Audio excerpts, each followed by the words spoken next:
This particular passage of this particular morning meditation was from Psalm 37.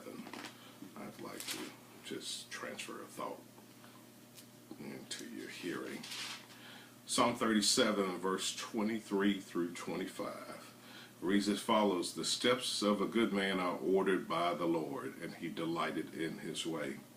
Though he fall, he shall not be utterly cast down, for the Lord upholdeth him with his hand. I have been young, and now I'm old, yet have I not seen the righteous forsaken, nor his seed begging bread. I'd like to focus just on that verse 25. I've been young, and now I'm old. And I want to just talk to you about God's track record. Many times we're called to faith. This passage of scripture, according to your faith, be it unto you. It's another passage of scripture that if you had the faith of a grain of a mustard seed, you shall say unto this mountain, be thou removed and be thou cast into the sea, and it shall be done. That word faith in the Greek is the word pistis, which it means reliant trust. And I think that we're called, faith puts responsibility on you, that we have to act on our particular faith. And a lot of times, we have faith that we profess, but we have faith that we don't put in motion. However, when we're called to take great stands for faith, or we're called to walk in faith, or we're called to live by faith, we have a tad bit of a distinct advantage that I think we seldom take advantage of.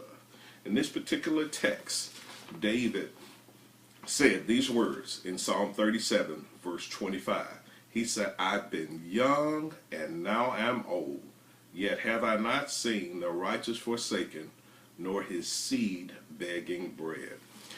It's when we're called to act on faith, or called to have faith in God, we act like God's a stranger, that God's this person that we have no experience with, that he's somebody that we're going way out on a limb to trust in.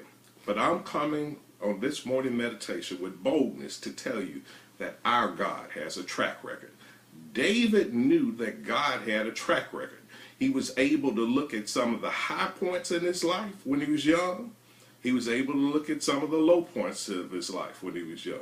And now that he was old, he still saw high points and low points, yet he saw that God sustained, that God showed up time after time, that God didn't fail him.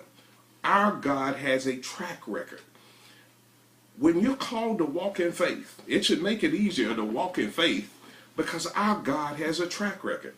I tell someone, my wife and I, we've been married for a good while, and we've been in the way or in the things of God for a pretty good season now. And I'm not saying that we don't go through problems. However, we have seen the providential hand of God, or the hand of God, act on our behalf on so many occasions that we don't get alarmed. We hear it. We know that the weapon may be formed, but we know that it won't prosper. David looked back over his life and saw that his God had a track record. And that's what I'm asking you to do on today, my brother and my sister, if we're believers in God. Look at the car that you were riding in that you shouldn't have been in. Look at what you did that you shouldn't have done. Or look at the things that took people and destroyed people, but God has sustained you, God has protected you, God has kept you. Our God has a track record.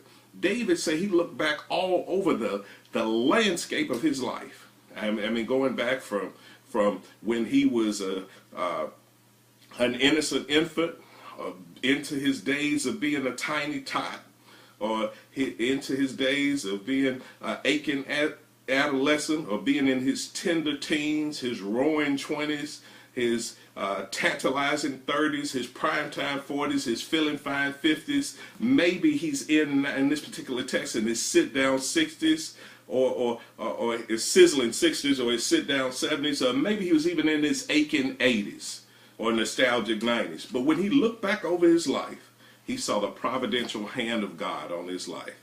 Our God has a track record. You should be able to trust in God, and when you're called to act on your faith, you're not just asked to go out on some wild limb. Your God has a track record.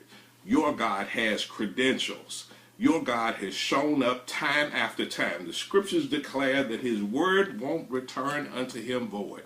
And I'm submitting to you, a child of God, on this particular taping, if you're viewing this right now, I want you to know that your God has a track record. The same God that delivered you in 79, the same God that made a way in 94, the same God that got you out of that mess 2 weeks ago can do it for you again. He did it before.